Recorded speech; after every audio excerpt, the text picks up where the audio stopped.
Hi, everyone. Thank you for joining us for another episode of Change Itself. And we're coming at you with a lot of great content, and hopefully you enjoy it as well. And looking forward to your feedback. So if you're new to the episode, you can follow our show through changeitself.com or through the Facebook page, the LinkedIn page, all these social media platforms. The LinkedIn page, Change Itself. And Eric, here we are again for our first recording of the year, I believe, right? Yeah, exciting. Time to get back into it. Feels like it's been a long time. Heard some pretty exciting news on your end. Something about Forbes.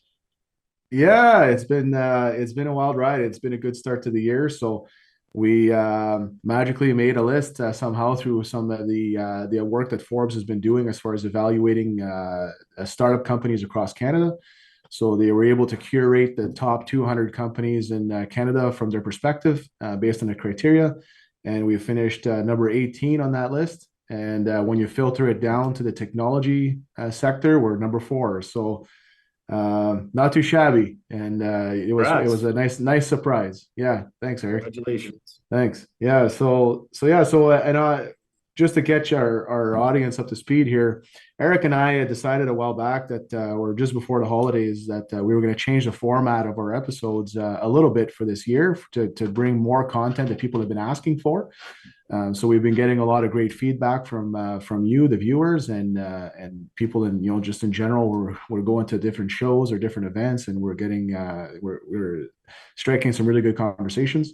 So, based on our experiences that we've had so far, implementing change, rolling out new strategies, trying out new software, or even just tweaking current software, whatever that looks like, we thought, we're going to share a lot of those different elements with you through the year, and looking forward to your feedback. So Eric, I think one of the first things that we wanted to talk about was stakeholder engagement, right? And as we see through the value chain of putting any kind of change in an organization.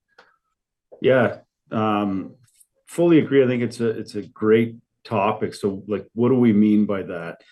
And I really think it's identifying who the different stakeholders are that are going to be affected by the change. I think that's really the first part of it, because when prepping for the episode a little bit, talking about it, was kind of interesting as to what we meant and where to go.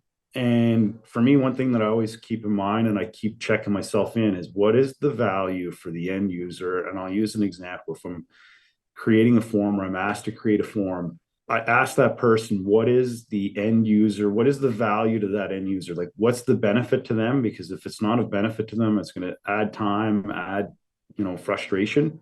They're likely not going to want to do it. They're not going to see the value in it for themselves, and you're not going to get great data, great information. So I'm always focused on what is the value for that person, that end person that's actually using the document or actually using the form. If it's got if it adds value, makes their day better, then there's much better chance of success for that change to be implemented. Absolutely, absolutely. And at the same time, I mean, it's critical. So I actually went through this exercise recently, Eric, with one of our clients, and it's all with great intention, right? So the one thing that I want to bring to the conversation here too is that it's not that we did it on purpose, and it's not because these initiatives that may have fallen apart for you uh, was because of a lack of diving in deeper or whatnot. But it's just sometimes in the world that you live, you don't consider other moving parts. And we went through that exercise where, like at the management level, there was some very, very clear initiatives that needed to be put in place. And we were looking for very, very specific information coming back from the end users to facilitate the new future that we're trying to create, right? And then through workshops and through everything else and through considerations, like we had brought in probably six or seven different levels of stakeholders to the conversation to build the solutions, except for except for the actual person that's going to be submitting this information, like the actual person that we're going to be asking to deliver this result, right? So everything was all thought out. We workflowed the whole thing. We planned the whole value chain of information. We we kind of thought we had everything covered. We even had the supervisors that were going to be delegating this work in the table at the table, and everything was all perfect. And we said, okay, before we go any further, really, we've already invested 6 or 7 hours of support into building this new way of being. Let's just do a dry run.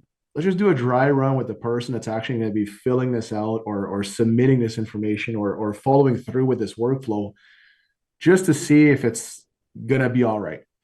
And it took all of 3 minutes and everything fell apart. everything fell apart. They're like, one, I understand exactly what you want to go with this, but you're trying to solve the wrong problem. The problem is actually not this information that you're missing, it's this information that you're missing. And this was a symptom of it, right? So pretty valuable insights that came within minutes from the direct stakeholder that we were trying to support. Like, we were trying to support this person or this group of people to drive better, a different result than previous, and then totally missed the opportunity to bring it to the table early in the conversation, right? That must resonate quite a bit with you too. Yeah, I mean the thoughts are there. They're in many different aspects, and I'm reflecting now as to times where that went really well and times where that didn't go so well. And I would say the times where that went well are times where I've actually made it a point to think about that change and made it a point to do that. And it certainly wasn't. It's something that I've learned through trial and error, specifically in my role as manager of health and safety around the implementation of Sofvie and Technica. A lot of times, I would run out and introduce something from it was bringing benefit to me or bring benefit to the supervisor, but I didn't consider the worker. I didn't consider the person that was actually having to do that. And then I get all kinds of pushback, and it really didn't go so well. Just trial and error, kind of figuring it out, because it's not always perfect, but it's going to the field and going to ask the person how they feel about that or what they would do. And I'm really learning the, little tricks around communicating it ahead of time so that it didn't land as such a big deal when it was there and there was value for the person. And then there's been support along the way. And there are times where, it's change. And so when I plan for it in a certain perspective, but if I'm taking on a new role with a new team and I forget to go have that conversation and set the context and to demonstrate the value that a solution that I'm proposing brings, then I can expect that I might get some pushback, or it might not get done right away, or there'll be a lot more resistance to that change and to what we're asking. Ultimately, the intent is great. You touched on it earlier. Everybody's intent is good. People aren't doing it to be nefarious. They're doing it because they want to help, the project, the business, the change, whatever it is. People genuinely want to help, but how it lands for that other person isn't always necessarily the way that it's intended. And that definitely hurts getting an initiative across. Sometimes it'll completely flat out stop it.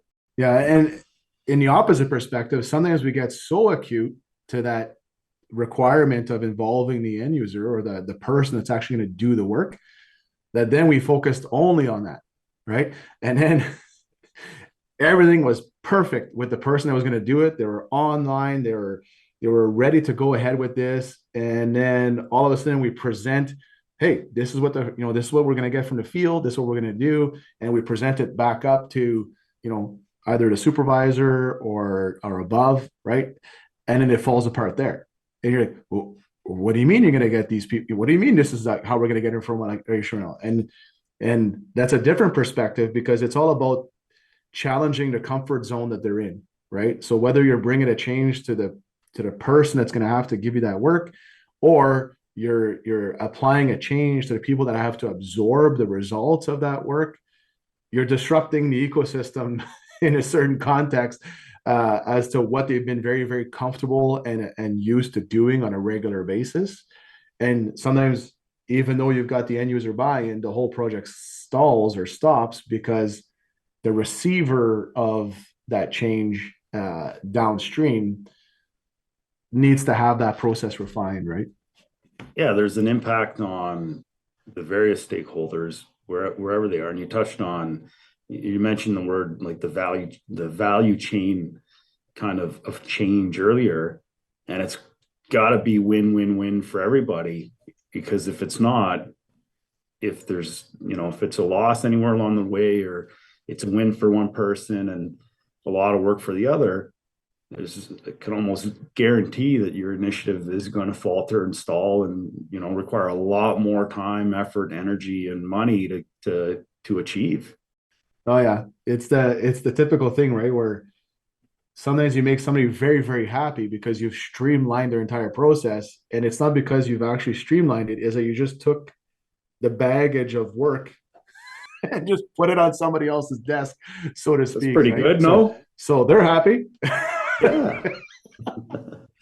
If I'm So what would receiving you that, I don't know. yeah, so what would you say, Eric, like as far as like if we had to amass some of our best practices that we've created over the past couple of years on how this takes place, like where did you see some of the low-hanging fruit that just by implementing a simple thing? Like the other day we talked about the simple email communication ahead of time changed everything on how things happen. Like if we had to give our audience some little tidbits on what went really well, what does that look like? Um, I mean, there's lots. If I start with an initiative in particular, like a change initiative where we're asking for an improvement or something to be done in the field, and maybe I can use it like a quality improvement on a pre-task or a pre-op for an individual. I can tell them what the expectation is, and that's one thing. Now, whether that happens or not, if I don't do anything and I'm not there to support it, and I'm not there to go support the initiative sometimes in the field, it's not very useful. It doesn't get done. Sometimes it will get done if they see value in it for themselves. And sometimes it's just like, oh, it's more work. It'll take more time. I don't, once they start to show you. So another piece would be to show them the value that they're creating, highlight the value, keep, pumping it up, because ultimately, information and data is what you need to make good decisions and to make, save your time and make improvements. So that's gold.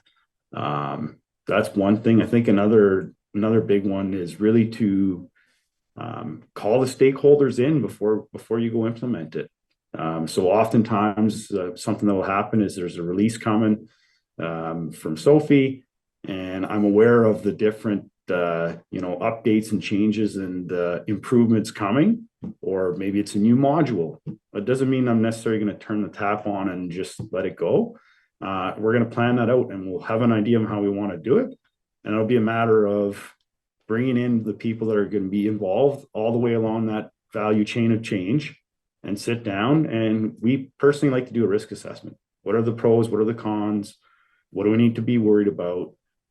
And then how do we see that working? And when that whole team is engaged in the process of planning out the initiative and involved and is, bought into that, it makes it so much smoother. And then on the back end of that is following that up with a lessons learned, or a check-in to see how things are going, or highlighting the really good work that people are doing and the value that it's bringing. Those have been keys to, really good stakeholder engagement, and really, enabling that people want to do these things. They want to be involved. It's not a chore. It's something that people are really, really looking forward to taking part in. I don't know if you've seen that elsewhere, Gus. Yeah, and I think that the most important part about what you brought up there is that you get to scale yourself as a process, right? So by having 4, 5, 10 people, 20 people involved in the actual plan out, like the planning process, or the creative process, if you will, of how you're going to execute this.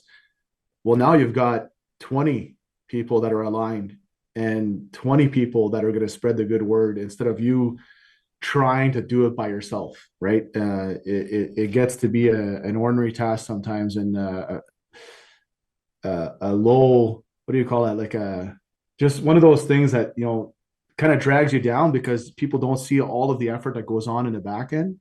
And Yeah. actually just went through that internally as well at Sofvie. Like we've just transformed our management systems from one system to the next, our documentation system from one to the next, our code management system from one to the next.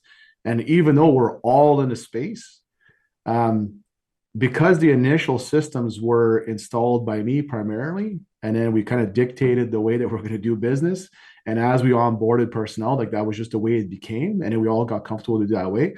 Well, now to change it, I said, you know what? Let's build some small teams. You guys are gonna come up with a way that we're gonna move from this system to that system. You guys are gonna come together on how we're gonna move that system to that system. So this way, not only am I moving ahead with the change and supporting it, I've got a lot of people writing procedures and policies with me instead of having it just done myself. And from a support perspective, there's a lot more people to turn to in the event that there's a question, concern, a glitch somewhere, or whatever, right? So that's what I heard through your experience as well. Is just the ability to just scale yourself in that process. Yeah. And I mean, as you're talking about that, it's making me think about we understand the impact, the cost, the potential risk of it. We put these policies in place called management of change policies and management of change procedures and management of change checklists, right? So we see the value in it. Somebody's seen the value along the way of doing that exercise. And here we are, we're really talking about it and how we got to like demonstrate the value of change management. And like part of that whole process prescribes, who those stakeholders who they are and who should be involved. At least at Technica, we have, who should be involved in that meeting or who should be participating here. And like key aspects that we need to go, investigate and look at. And oftentimes we're like, oh, well, it's only when we're changing equipment. No, it applies to processes. It applies to different, apps or different programs that we have on the computers and the systems and the setups. And it's usually a lot of the same things. What training is required? Is any new training, needed? And then we just go through the whole process. But I do find it interesting that here we were sitting talking about, we see the value, we live it every day. And yet we're often finding like, oh man, that's going to be work going to put that change management plan together. But we all know that ultimately pays off, right? There's value there for sure. It does. It does. And it is a surreal moment where you're like, hey, you know what we're going through right now? We're actually asking our clients to do this, right? So welcome, welcome to that headache, right? And I think one of the tools that I would probably want to touch on as well is, outside of making sure you have the right stakeholders and making sure that you create that program, that change management program, if you will. I never really realized how underutilized and undertrained we are as human beings in flowcharting.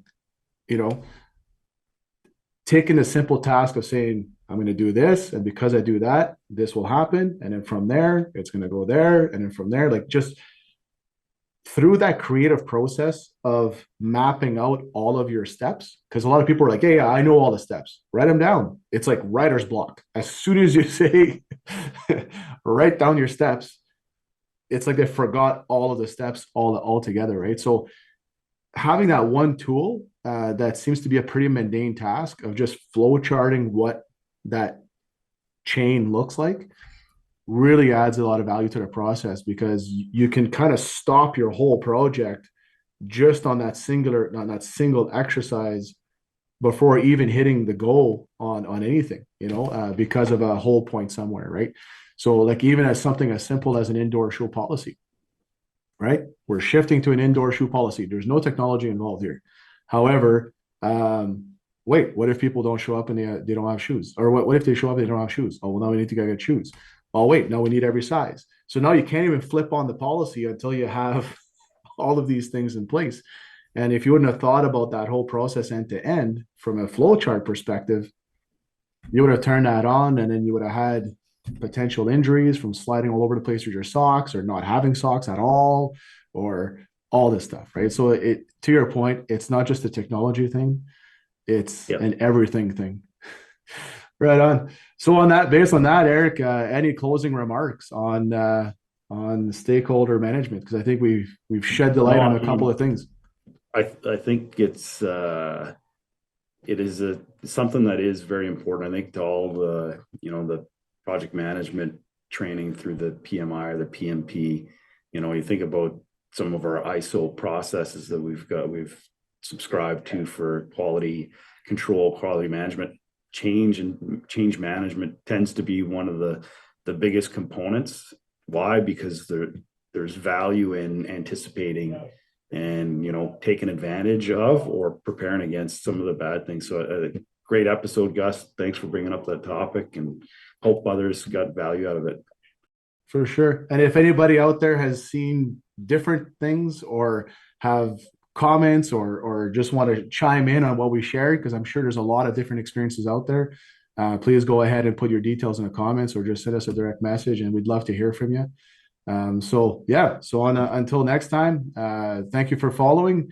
And again, ring that bell, hit the like button, send those comments. We want to see you guys interacting and engaging with the content so that we can learn from you as well. And yeah, and if you've got a topic that you want us to cover, go ahead and shoot us that topic as well. And we'll see you next time.